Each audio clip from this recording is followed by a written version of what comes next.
Welcome back to Cardio Ohio podcast. This is Ellen Sabick, your host, coming to you from Cleveland. And today we actually have a special guest host, Dr. Ann Albers from Ohio Health down in Columbus. And Ann is the Ohio chapter of the ACC's newest president-elect. And as such, she's going to be taking the reins in about 1 year. So Ann, first, congratulations and welcome to the podcast. Would you be to tell our audience a little bit about yourself and your professional life at Ohio Health? Yes, I have been with Ohio Health, but in practice at Riverside Methodist Hospital, and also have had the opportunity to serve on the Ohio ACC board. And then that evolved into serving as the co-liaison or co-chair for the advocacy work that the Ohio ACC chapter does, both at Ohio level and then at the federal level. So I don't know that I ever would have imagined myself being as involved with advocacy, but being in Columbus, we're right here, the Ohio ACC board, and then our members are active with different advocacy issues that have come along or that we have generated. But I've been involved with the American Heart Association. My practice launched right when the Go Red for Women was launching. So this awareness that heart disease is indeed the leading killer for women, and so much of it is preventable. I definitely have a preventive cardiology flavor to my practice, but also interested in sports cardiology, imaging, and vascular medicine. Wonderful. Now we get to turn to our guest for today, Dr. Mehdi Shishabor, who is a world-renowned interventional cardiologist. He is the president of the Harrington Heart and Vascular Institute at University Hospitals Cleveland Medical Center.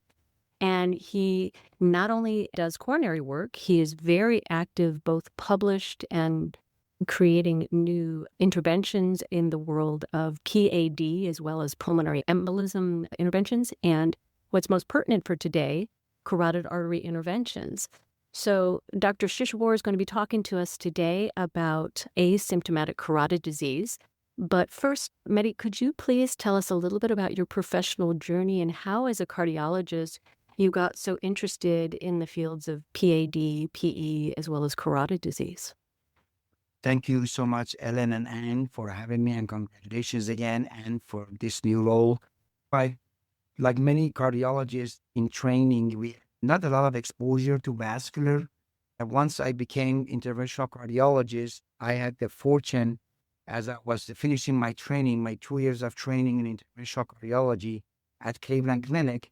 The clinic had an interest of retaining me to become a vascular interventional cardiologist. And they gave me an opportunity to take a sabbatical, which was a very impactful and pivotal moment in my career, to be honest with you.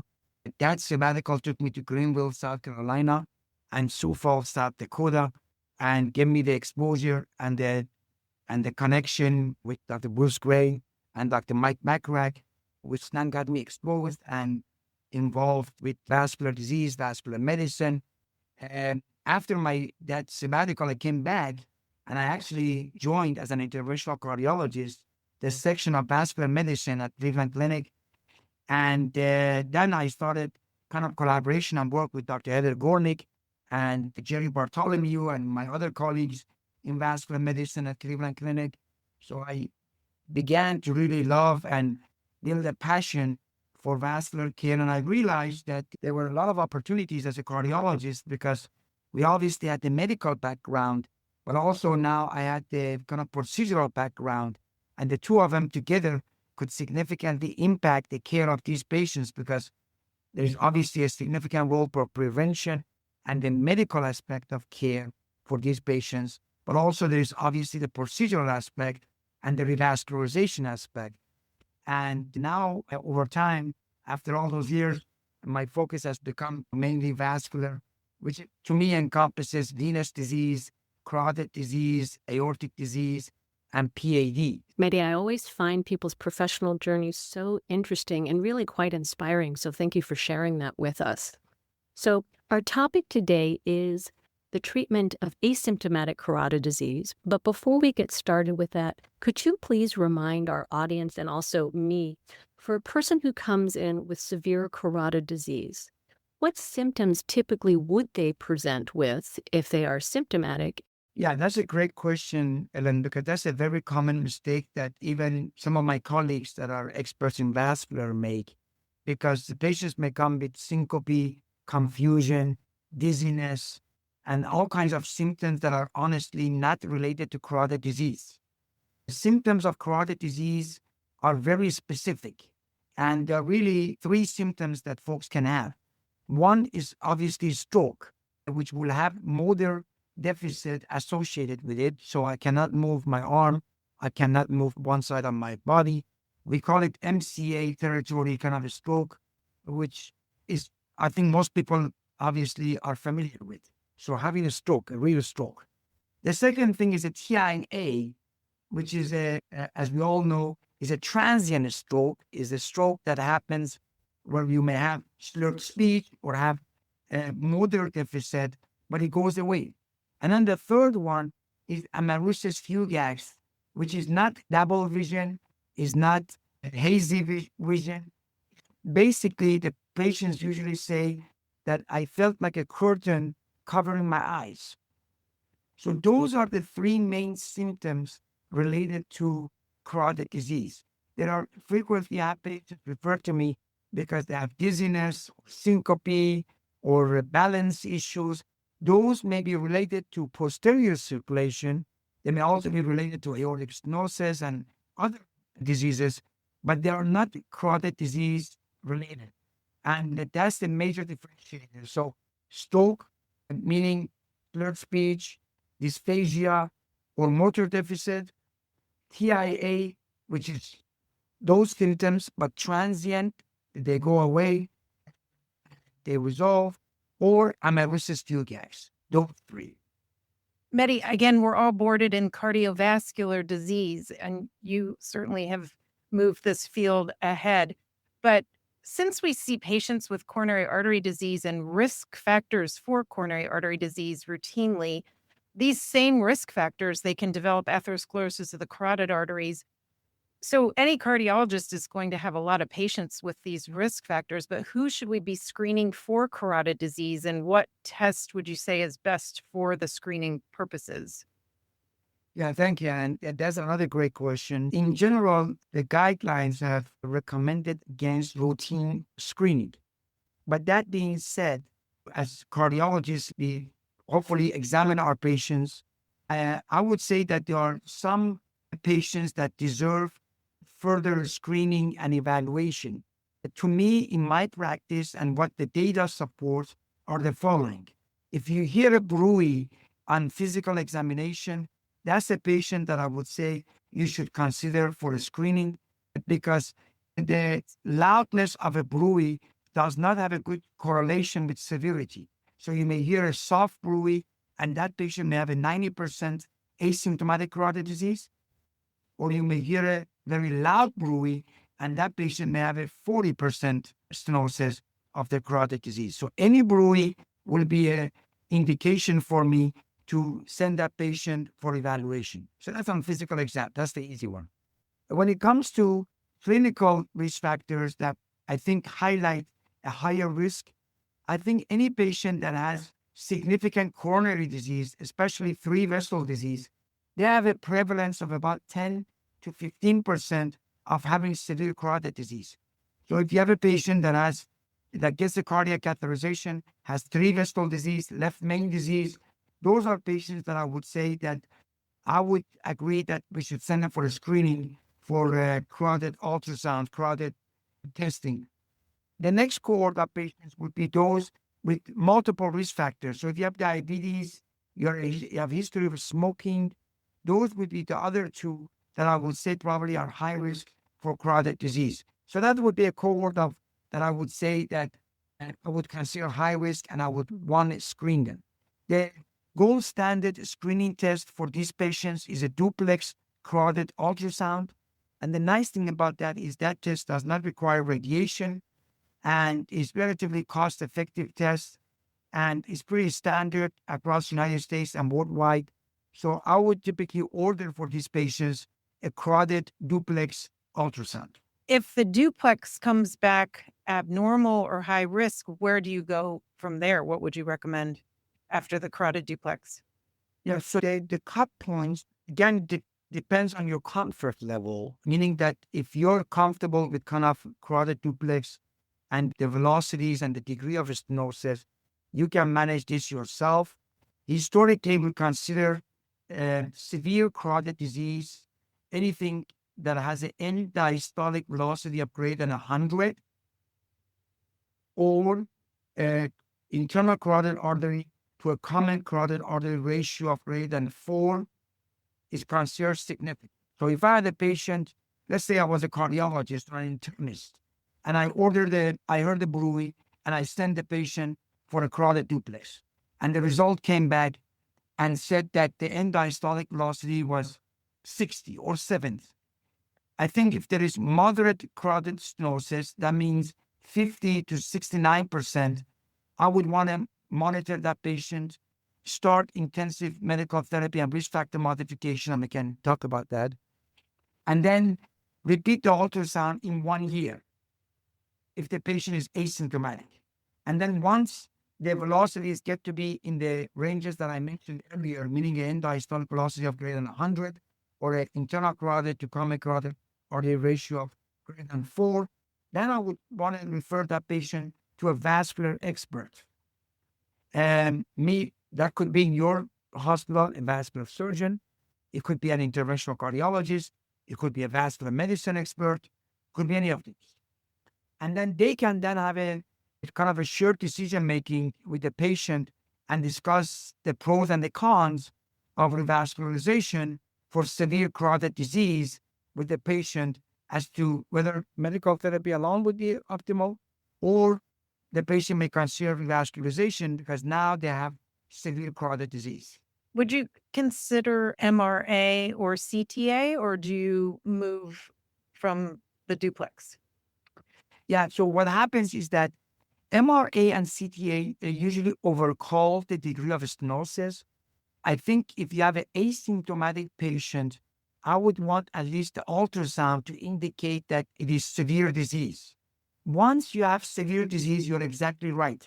The next step would be to then, if you were to send that patient to me, I'll probably would get a CTA or MRA. And then to then reconfirm that, but also help me decide what would be the best approach for the patient. Because obviously the decision to consider surgery versus stenting, and as stenting has two categories, you can do transfemoral or transcervical, depends a lot on anatomy and what the anatomy looks like. And for that, it would be useful to have additional information from a CTA rather than ultrasound alone. Ultrasound gives you a lot of information, but the CTA gives you some additional information. So I think rather than exposing a lot of patients to radiation potentially with CTA, I wouldn't be ordering routine CTA unless the ultrasound said that it was severe. I think up to that point, I think duplex ultrasound alone is enough, especially if we're talking about asymptomatic carotid disease. Wonderful. So, Mehdi, we're going to go back a little bit. You were talking about medical management for patients. So, clearly, the people with severe disease need medical management plus, but for someone who either has moderate disease, and oftentimes we'll get back these reports that say heterogeneous plaque and maybe with 30 to 40%. First of all, I'm assuming it's aspirin and statins. First of all, what would be your LDL target for these patients? And also, is there ever a role for dual antiplatelet therapy? And is that mixed heterogeneous plaque enough to warrant this medical therapy? Yes. Yeah, another wonderful question. My recommendation, I think, evidence-based. I'm trying to, everything that I'm saying here is hopefully evidence-based and based on the guidelines and a combination of obviously vascular guidelines, but also carotid guidelines and the other guidelines like the lipid guidelines and others. In correlation or in alignment with kind of the coronary guidelines, to me, if you have carotid plaque and carotid disease, it's like calcium score. Think of it like a calcium score, right? So I think of it in that way. If you have a normal carotid arteries, it's like you have zero calcium score, right? You have normal, you don't have any evidence of pain. Once you're in the mild to moderate carotid disease or more severe carotid disease. Now we're talking about folks that have calcium score that is significant, maybe in the 100 to 399 or 400 range. So I think of them in that way, meaning that they have vascular disease. And the guidelines are aggressive in those population, especially if they have diabetes and other comorbidities. So my recommendation, the guideline recommendation, is monotherapy with antiplatelet therapy. So either aspirin or clopidogrel monotherapy. There is no evidence for dual antiplatelet therapy for these patients. Even for stroke patients, there is very little evidence for dual antiplatelet therapy. So we rarely do dual antiplatelet therapy for this population. Monotherapy with aspirin or Plavix is adequate. The second item is LDL cholesterol. If the patient has moderate heterogeneous plaque and or severe carotid disease, I believe that the LDL should be 55 milligram per deciliter or less. And then we'll try to follow the same guidelines for blood pressure, which is a systolic blood pressure of less than 130 millimeters of mercury. So we tend to be pretty aggressive blood pressure reduction in these patients. And then we have the routine, obviously, discussion around exercise and diet for these patients in my practice, so that aligns with 30 minutes of exercise 5-6 days a week, and then a diet that is rich in Mediterranean style of food intake, and stay away from red meat as much as you can and focus more on vegetables and herbs and green, similar to a Mediterranean diet. And then lastly, obviously, all of these patients should be advised on smoking cessation and be referred to a smoking cessation clinics, which is what we do in our clinic if a patient is a smoker. So, Mehdi, you just made my job for my coronary disease patients much easier. If you've counseled them for that, you've also counseled them for my coronary disease as well. If we now move at least towards the severe disease, historically, the teaching has been that asymptomatic patients with carotid disease have an overall reasonable prognosis with a relatively low stroke risk. However, the prior studies did lump the moderate disease in with the severe disease, which might affect the prognosis overall. And the more recent studies, including things like the CREST-2 trial published in the New England Journal of Medicine in 2025, showed that maybe these outcomes for severe carotid disease, if we isolate those patients, is really much worse than previously thought. And maybe that will obviously have implications of whether or not, in addition to all this wonderful medical management, we should be intervening on these patients. Can you comment on the more recent studies and also what the implications are for how we should manage these patients with truly severe carotid disease? Absolutely. I think there has been the publication of CREST-2 in the New England Journal of Medicine, as this was NIH sponsored, very large, over 2,500 patients in two separate arms, an arm that compared stenting to intense medical therapy, and another arm that compared carotid endarterectomy surgery to intense medical therapy.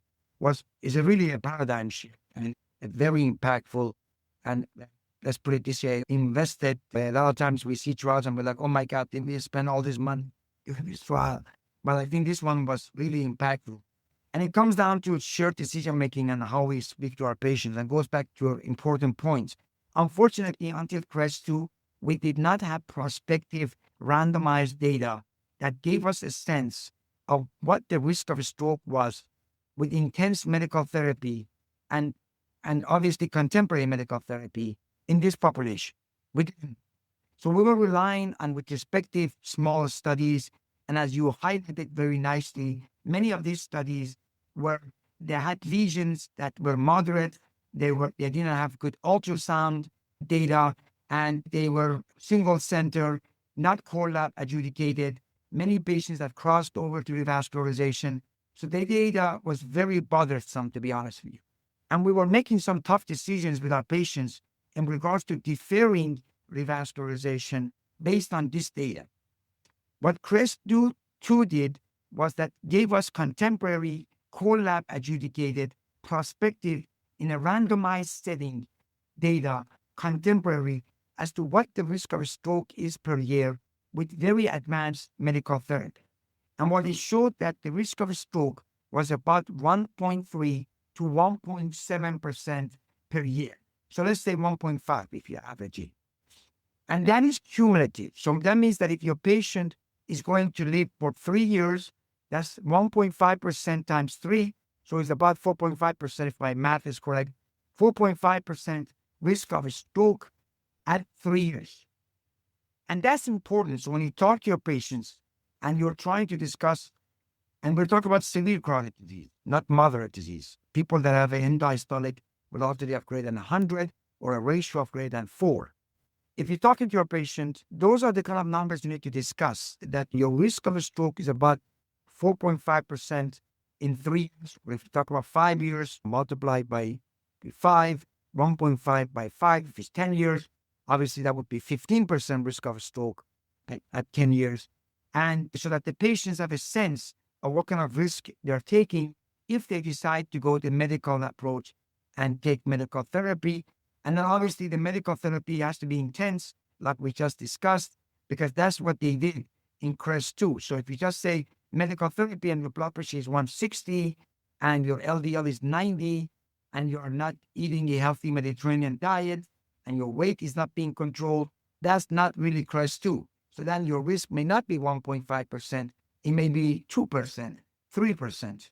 So that's another thing that we need to take into consideration, because in CREST-2, it was intense medical therapy, not just any medical therapy. So the main power of CREST-2 is the power of the intense medical therapy, which I guess you could argue, I don't know that I achieved that with all my patients. We definitely worked toward it. Yeah, and what CREST-2 showed was that when you randomize patients to intense medical therapy, including, by the way, they gave free medication to patients. If a patient had a difficult time getting PCSK9 or statins or other medication for blood pressure, it was offered for free. Patients had frequent phone calls for dietary guidelines and exercise and a smoking cessation. Despite all of that, what they showed after 4 years of follow-up, that there was about a 1.3% absolute risk reduction when you compared patients that underwent stenting versus those that had intense medical therapy alone. Both groups, by the way, had intense medical therapy. Both groups, stents versus intense medical therapy, and CEA was the same, intense medical therapy versus CEA plus intense medical therapy. But in the stent arm, which was statistically significant, it showed that stenting had a 1.3% absolute risk reduction, which translates to about, you need to treat 70 patients, 75 patients or so, with carotid stenting to get one benefit of preventing a stroke. So when you look at it that way, it doesn't seem like a lot, but the reality is that we don't know. That's the challenge in our field. As many of the things that we do to our patients, we need to treat many patients to get one benefit. Statins are like the most powerful medication that we have. And even with the statins, you need to treat about 5 to 6 patients to get one benefit over 5 years.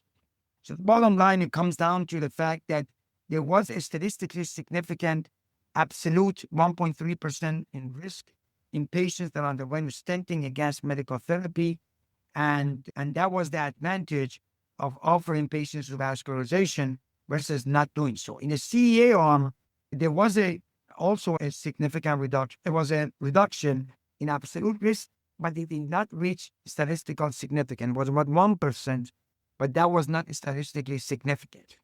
So the bottom line from the trial was that revascularization overall, especially with the stenting, was statistically significantly better than intense medical therapy alone. However, again, I think that the more important thing was that there needs to be a good discussion with the patient. We know what the risk is if you do intense medical therapy alone, which is about 1.5%. And it all comes down to, at least in my practice, to the life expectancy of the patient. So for a patient that's going to live 10 years, 15 years, you can imagine if you multiply 15 by 1.5, that adds up to be a lot, about 25, 30% risk over 15 years. So in that patient, you may want to consider revascularization. If your patient's life expectancy is 2 years, maybe that patient, the risk is not worth pursuing revascularization, if given the risk. The risk, by the way, of doing the revascularization is around 1%. There's about a 1% pre-procedural risk for the revascularization of having a stroke or death from revascularization. Mehdi, one thing I think we really have to point out here is that this study, as you pointed out, was so well and precisely done. And it was done at specific institutions who are high volume centers and who have excellent revascularization outcomes. So I think in some respects, yes, it is very generalizable in that it is very important to consider that revascularization may be a better option in these people, but should probably be done at these very specialized high volume centers in addition to that very rigorous medical management, right? Ellen, I think you hit the nail on the head. The reality of it is that there is very little room with carotid disease and revascularization for errors. And trying to prevent a stroke, but unfortunately giving a patient a stroke or death while you revascularize the carotid disease is not something that anyone wants. And we have learned, and we published ourselves around this, that experience is a key factor when it comes to carotid revascularization. And as you highlighted very nicely, in CREST-2, one of the things that makes that trial so important and so powerful is that they had a very robust and a stringent certification for physicians to be able to be part of the study, either as stentors or as surgeons for that study. I can tell you that in my institution at University Hospitals, I was the only physician that was certified to be a CREST-2 operator. But in my institution, there are many people that offer carotid revascularization. So just to give you a sense is that it was very vigorous. So to go back to your point, for our patients and for our referring physicians, it is important to make sure that the surgeon or the interventionist that's going to be performing this has extensive knowledge and experience with performing these procedures, because if we just refer this to anyone and they don't have the expertise and the experience, I don't think this data applies to them, to your point. Who should we be referring these patients to? And I know you've touched on this, but vascular surgery, interventional cardiology, do we have to have awareness of our institution, but are there places with multidisciplinary groups that look at carotid disease at institutions? Or I guess, how do we best replicate CREST-2? That's one of another very important point. And to be honest with you, that's one of the challenges in our field in medicine, is the heterogeneity of the care. And we have published on this too, showing that, for example, if you refer to a surgeon that does only open, invariably they offer their patients open surgery. If you refer to someone like me that does only stenting, I'm biased towards stenting. And that's one of the challenges in medicine. I think that primary care and as primary cardiologists, we need to demand and know our organizations and make sure that we are, as a patient advocate, that we are referring these patients to someone that is presenting a balanced kind of a picture to the patients, that they are discussing the surgical options, the stenting options, and the medical options, and they're having a nice discussion with the patient that is based on the data, the CREST-2 evidence, and the shared decision-making that includes all the options with the patient. And one way to address that is to have teams, that a patient-centric team that sees these patients, because these are not minor diseases. Carotid disease is a serious condition. We're talking about stroke, as myself included. When you look at surveys of patients that have been offered a stroke versus a heart attack, 9 out of 10 patients take a heart attack over a stroke, because nobody wants to deal with the implication of having a stroke. So for those reasons, I don't think it's unreasonable in this day and age to have a team that evaluates these patients, that brings different expertise. So if you have severe carotid disease, for example, you're evaluated by a multidisciplinary group of experts that do surgery and stenting and medical, and that they give you a full recommendation after reviewing your case as to what the best approach should be for someone with your condition. I know I'm maybe talking way out there and maybe this is a dream state, but to me, that's the ideal state. Well, Maddie, thank you so much for that answer. I think multidisciplinary groups to evaluate disease processes usually give us the best answer for our patients.